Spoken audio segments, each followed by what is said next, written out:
नमस्कार, जय हिंद दोस्तों, मैं मुकेश कुमार आप सभी को स्वागत करता हूं आपका अपना यूट्यूब चैनल अभ्यास गंगा में। आज हम लोग देखेंगे एडुटेरिया बिहार एसएससी का प्रैक्टिस सेट जिसमें 15 मॉडल प्रैक्टिस सेट है। तो यह है प्रैक्टिस सेट नंबर 8 जिसमें हम लोग जीके और जीएस के 75 प्रश्न देखेंगे। तो चलिए वीडियो को शुरू करते हैं। आज का पहला प्रश्न है, संविधान सभा के गठन में प्रांतों का प्रतिनिधित्व करने वाले सदस्यों को निर्वाचित किया गया। तो ऑप्शन सी, प्रांतों के विधानसभा द्वारा निर्वाचित। अगला क्वेश्चन है, विश्व में सर्वप्रथम लिखित संविधान का प्रारंभ किस देश में हुआ। विश्व में सर्वप्रथम लिखित संविधान का प्रारंभ किस देश में हुआ। तो अमेरिका में। ऑप्शन डी अमेरिका इसका सही उत्तर है। अगला क्वेश्चन है, 73वां संविधान संशोधन कब लागू हुआ। 73वां संविधान संशोधन कब लागू हुआ। तो 24 अप्रैल 1993 को 73वां संविधान संशोधन लागू किया गया। अगला क्वेश्चन है, द्विस्तरीय पंचायती राज व्यवस्था की सिफारिश किस समिति ने की थी। द्विस्तरीय पंचायती राज व्यवस्था की सिफारिश किस समिति ने की थी। तो अशोक मेहता समिति। ऑप्शन बी अशोक मेहता समिति। अगला क्वेश्चन है, मैथिली भाषा को भारतीय संविधान की 8वीं अनुसूची में किस संविधान संशोधन के माध्यम से जोड़ा गया। मैथिली भाषा को भारतीय संविधान की 8वीं अनुसूची में किस संविधान संशोधन के माध्यम से जोड़ा गया। तो 92 संविधान संशोधन के माध्यम से मैथिली, संथाली, बोडो एवं डोगरी भाषा को जोड़ा गया। अगला क्वेश्चन है, राज्य विधान परिषद में कितने सदस्यों का नामांकन राज्यपाल द्वारा किया गया। राज्य विधान परिषद में कितने सदस्यों का नामांकन राज्यपाल द्वारा किया जाता है। तो 1/6 सदस्यों का नामांकन राज्यपाल के द्वारा किया जाता है, 1/6 सदस्यों को। अगला क्वेश्चन, निम्नलिखित में से कौन सा भारतवर्ष को एक धर्मनिरपेक्ष राज्य के रूप में वर्णित करता है। निम्नलिखित में से कौन सा भारतवर्ष को एक धर्मनिरपेक्ष राज्य के रूप में वर्णित करता है। तो संविधान की प्रस्तावना। ऑप्शन डी संविधान की प्रस्तावना। अगला क्वेश्चन है क्वेश्चन नंबर 8, केंद्र शासित प्रदेश के मुख्यमंत्री जहां पर इस तरह का प्रावधान है किसके द्वारा नियुक्त किए जाते हैं। तो राष्ट्रपति के द्वारा नियुक्त किए जाते हैं। ऑप्शन ए इसका सही उत्तर है। अगला क्वेश्चन है, अशोक के काल में पाटलिपुत्र निम्नलिखित में से किस प्रांत की राजधानी थी। अशोक के काल में पाटलिपुत्र निम्नलिखित में से किस प्रांत की राजधानी थी। तो प्राची प्रांत की राजधानी थी। अगला क्वेश्चन है, सिंधु सभ्यता के किस स्थान से स्वास्तिक चिन्ह मिला है। सिंधु सभ्यता के किस स्थान से स्वास्तिक चिन्ह मिला है। तो हड़प्पा सभ्यता से। हड़प्पा से। अगला क्वेश्चन है, बौद्ध धर्म के त्रिपिटकों के संदर्भ में निम्नलिखित में से कौन सा युग्म सही सुमेलित है। बौद्ध धर्म के त्रिपिटकों के संदर्भ में निम्नलिखित में से कौन सा युग्म सही सुमेलित है। तो सूत पिटक। ऑप्शन बी केवल 2 इसका सही उत्तर है, केवल 2। विनय पिटक में बौद्ध भिक्षुओं के आचरण संबंधी नियम, अनुशासन संबंधी नियम, और अभिधम पिटक में बौद्ध मत की दार्शनिक व्याख्या है। अगला क्वेश्चन है, पूर्व मध्यकाल में कन्नौज के लिए त्रिपक्षीय संघर्ष में किस दक्षिण भारतीय राज्य ने भाग लिया। तो राष्ट्रकूट। ऑप्शन बी इसका सही उत्तर है। अगला क्वेश्चन है, इल्तुतमिश ने बिहार में अपना प्रथम सूबेदार किसे नियुक्त किया था। इल्तुतमिश ने बिहार में अपना प्रथम सूबेदार किसे नियुक्त किया था। तो मलिक अलाउद्दीन जानी को। अगला क्वेश्चन है, मध्यकाल में कश्मीर के किस शासक ने कश्मीर में जजिया कर हटा दिया तथा गौ हत्या निषेध कर दिया था। तो जैनुल आबिदीन। अगला क्वेश्चन है, डेनिश ईस्ट इंडिया कंपनी ने भारत में अपनी प्रथम फैक्ट्री कहाँ स्थापित किया था। डेनिश ईस्ट इंडिया कंपनी ने भारत में अपनी प्रथम फैक्ट्री कहाँ स्थापित किया था। तो ट्रैंकूवर। ऑप्शन ए इसका सही उत्तर है। अगला क्वेश्चन है, पानीपत के तृतीय युद्ध 1761 में के समय मराठा पेशवा निम्नलिखित में से कौन था। तो बालाजी बाजीराव। अगला क्वेश्चन है, निम्न में से कौन कैबिनेट मिशन का सदस्य नहीं था? निम्न में से कौन कैबिनेट मिशन का सदस्य नहीं था? तो कैबिनेट मिशन का सदस्य नहीं था लॉर्ड बेबेल, लॉर्ड बेबेल। अगला क्वेश्चन है, नेशनल हेराल्ड अंग्रेजी पत्रिका का संपादन किसने किया था? नेशनल हेराल्ड अंग्रेजी पत्रिका का संपादन किसने किया था? तो पंडित जवाहरलाल नेहरू, पंडित जवाहरलाल नेहरू। अगला क्वेश्चन है, 9 अगस्त 1942 को कांग्रेस के प्रमुख नेताओं की गिरफ्तारी के विरोध में किसने बिहार में महाधिवक्ता के पद से इस्तीफा दे दिया था? तो बलदेव सहाय। ऑप्शन ए इसका सही उत्तर है बलदेव सहाय। अगला क्वेश्चन है, कवि प्रसिद्ध कविता बटोहिया निम्नलिखित में से किसकी प्रसिद्ध रचना है? प्रसिद्ध कविता बटोहिया निम्नलिखित में से किसकी प्रसिद्ध रचना है? तो रघुवीर नारायण का प्रसिद्ध रचना है। अगला क्वेश्चन है, भारत के किस प्रदेश की सीमाएं 3 देशों क्रम से नेपाल, भूटान एवं चीन से मिलती है? तो नेपाल, भूटान एवं चीन से मिलने वाले जो राज्य है वो सिक्किम। ऑप्शन डी इसका सही उत्तर है। अगला क्वेश्चन है, भारतीय उपमहाद्वीप मूलतः एक विशाल भूखंड का भाग था जिसे कहते हैं Gondwana land. Option D Gondwana land. अगला क्वेश्चन है, निम्नलिखित में से कौन सा मेघालय पठार का अंश नहीं है? निम्नलिखित में से कौन सा मेघालय पठार का अंश नहीं है? तो भूबन पहाड़िया, भूबन पहाड़िया। ऑप्शन ए भूबन पहाड़िया। अगला क्वेश्चन है, क्वेश्चन नंबर 24। क्वेश्चन नंबर 24 है, 10 डिग्री चैनल पृथक करता है। 10 डिग्री चैनल पृथक करता है, यह क्वेश्चन काफ़ी इंपॉर्टेंट है और बार बार एग्जाम में पूछा जाता है। तो अंडमान को निकोबार से, अंडमान को निकोबार से। ऑप्शन ए इसका सही उत्तर है। अगला क्वेश्चन है, सूची 1 को सूची 2 से सुमेलित कीजिए। तो सूची 1 को सूची 2 से मिलान कर सुमेलित करना है, जिसमें एक तरफ दोआब और दूसरी तरफ नदियाँ दिया गया है। तो बिस्ट दोआब, तो बिस्ट दोआब ब्यास तथा सतलज के मध्य, बिस्ट दोआब ब्यास तथा सतलज के मध्य, और बारी दोआब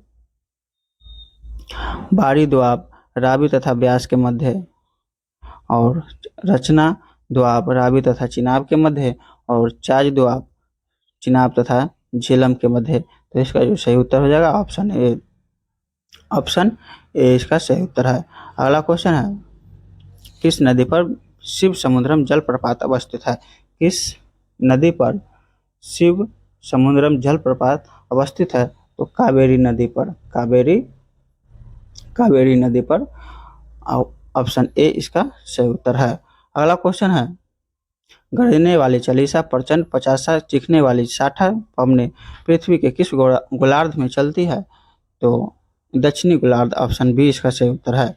अगला क्वेश्चन है, एक तरफ राजधानी और देश और दूसरी तरफ राजधानी दिया गया है। एक तरफ राजधानी देश और राजधानी को सुमेलित करना है। तो ओमान की राजधानी अम्मान नहीं, ओमान की राजधानी अम्मान नहीं मस्कट है, मस्कट। तो इसका जो सही उत्तर है ऑप्शन सी इसका सही उत्तर है। अगला क्वेश्चन है, निम्न में से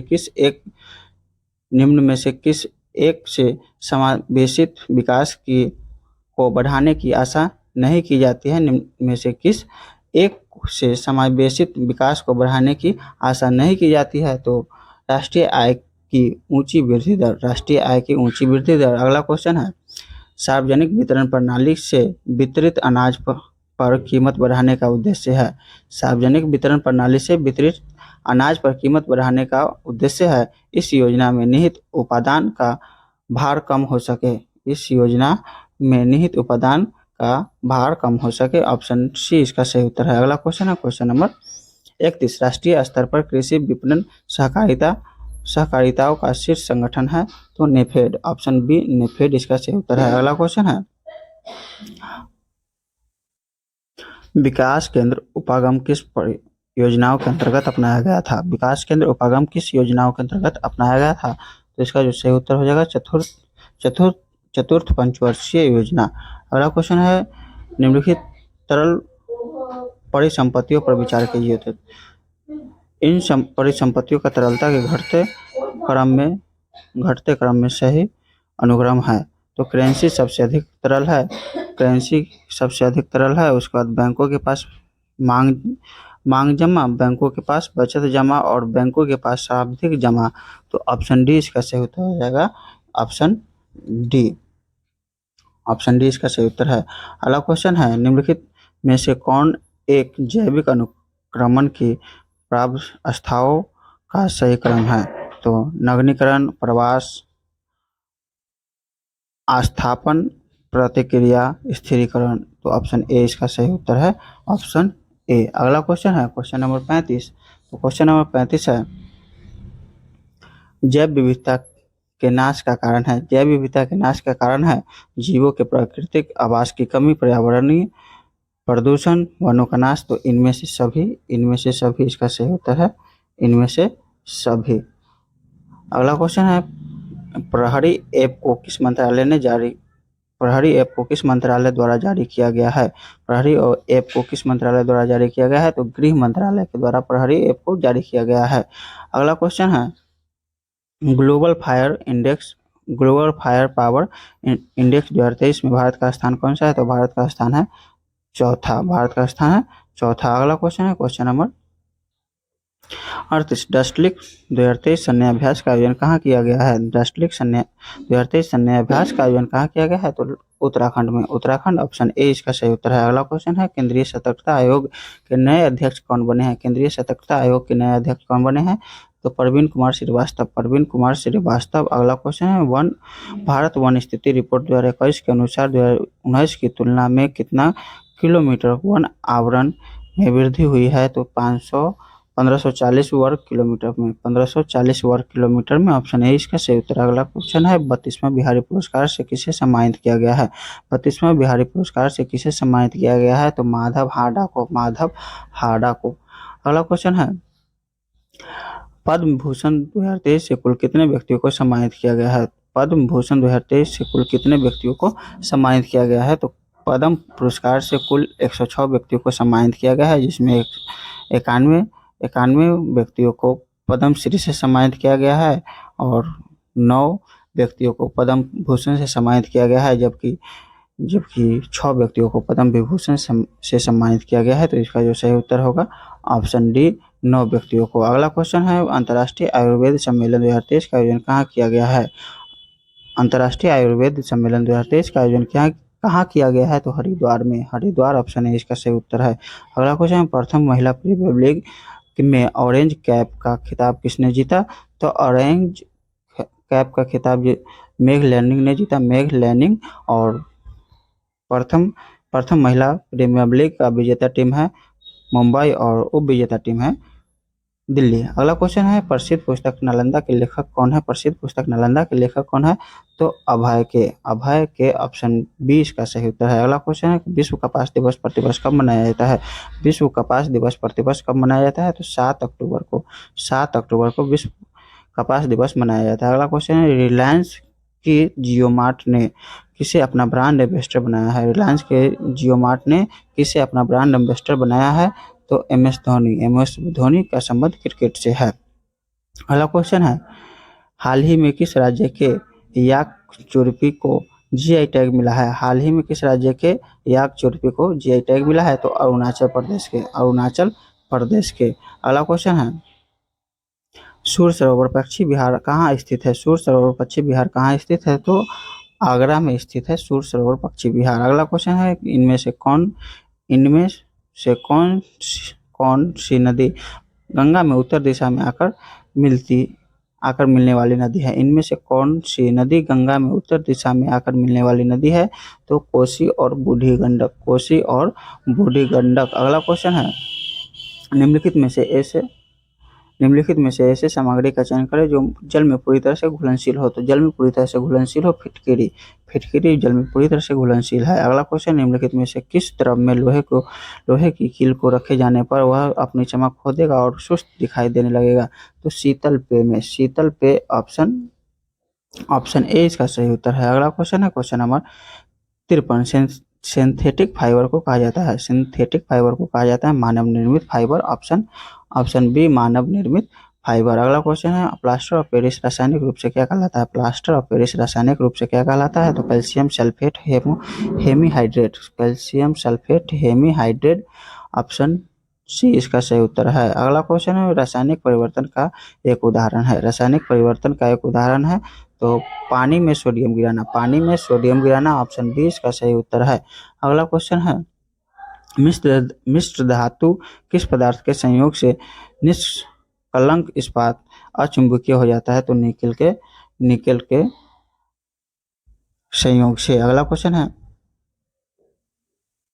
क्वेश्चन नंबर 57। तो क्वेश्चन नंबर 57 है, मिट्टी के तेल में किस धातु का भंडारण होता है? मिट्टी के तेल में किस धातु का भंडारण होता है? तो सोडियम का भंडारण होता है मिट्टी के तेल में। मिट्टी के तेल में सोडियम का भंडारण होता है। अगला क्वेश्चन है क्वेश्चन नंबर है 58। निम्नलिखित में से किसमें प्रोटॉनों की संख्या समान होती है? निम्नलिखित में से किसमें प्रोटॉनों की संख्या समान होती है? तो आइसोटोप में प्रोटॉनों की संख्या समान होती है। अगला क्वेश्चन है निम्नलिखित परमाणु मॉडलों को उनके कालानुक्रमिक क्रम में व्यवस्थित करें। तो रदरफोर्ड परमाणु मॉडल 1911 में, और थॉमसन परमाणु मॉडल 1897 में, और बोर परमाणु मॉडल 1913 में। तो इसका जो सही उत्तर हो जाएगा 2, 1, 3 ऑप्शन सी इसका सही उत्तर हो जाएगा 2, 1, 3। अगला क्वेश्चन है, कोशिकाओं में गैसीय विनिमय किसके द्वारा होता है? कोशिकाओं में गैसीय विनिमय किसके द्वारा होता है? तो विसरण के द्वारा होता है। ऑप्शन बी विसरण के द्वारा होता है। अगला क्वेश्चन है, समसूत्री विभाजन के बाद बनने वाले संतति कोशिकाओं की संख्या है। समसूत्री विभाजन के बाद बनने वाले संतति कोशिकाओं की संख्या है। तो कोशिकाओं की संख्या है 2, ऑप्शन बी इसका सही उत्तर है। अगला क्वेश्चन, ओजोन क्षेत्र का अर्थ है। ओजोन क्षेत्र का अर्थ है तो ओजोन की सांद्रता में कमी, ऑप्शन बी इसका सही उत्तर है। अगला क्वेश्चन है, निम्नलिखित में से कौन प्राथमिक ईंधन है?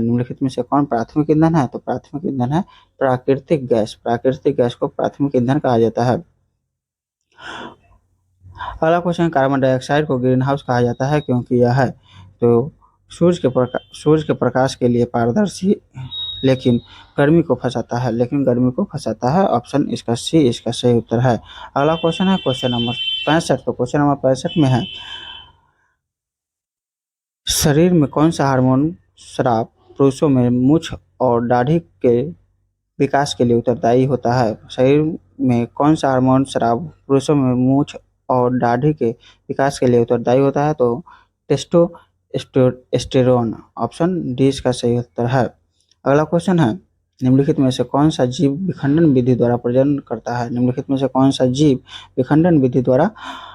करता है? तो स्पाइरोगाइरा, ऑप्शन बी इसका सही उत्तर है। स्पाइरोगाइरा।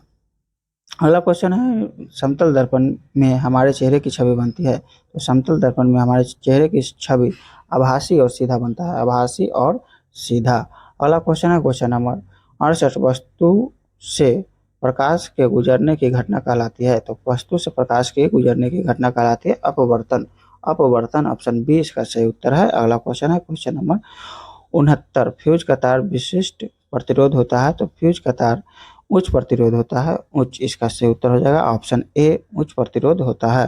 अगला क्वेश्चन है क्वेश्चन नंबर 70।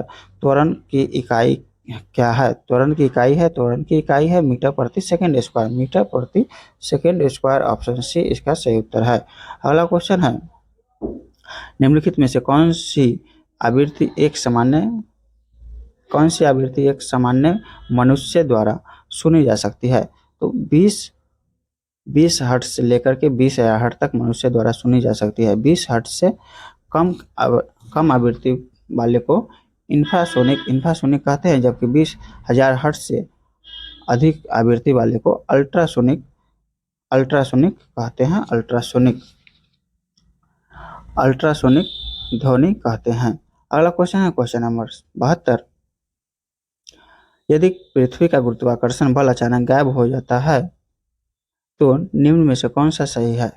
यदि पृथ्वी का गुरुत्वाकर्षण बल अचानक गायब हो जाता है तो निम्न में से कौन सही है? तो वस्तु का भार शून्य हो जाएगा। ऑप्शन ए इसका सही उत्तर होगा। अगला क्वेश्चन है क्वेश्चन नंबर 73। पादप कोशिका की कोशिका भित्ति मुख्य रूप से बनी होती है। तो मुख्य रूप से सेलुलोज की बनी होती है। अगला क्वेश्चन है मनुष्य में 2 बार बढ़ने वाले दांतों की संख्या होती है। मनुष्य में 2 बार बढ़ने वाले दांतों की संख्या होती है तो 20। 20 अगर क्वेश्चन पूछे कि मनुष्य में दूध की दांत की संख्या कितनी होती है तो वो भी 20 की होती है। अगला क्वेश्चन है, भोजन का रासायनिक पाचन शुरू होता है। भोजन का रासायनिक पाचन शुरू होता है तो मुंह से। भोजन का रासायनिक पाचन मुंह से शुरू होता है। आप लोग अपना अपना स्कोर कमेंट करके ज़रूर शेयर कीजिएगा। अगर आप लोग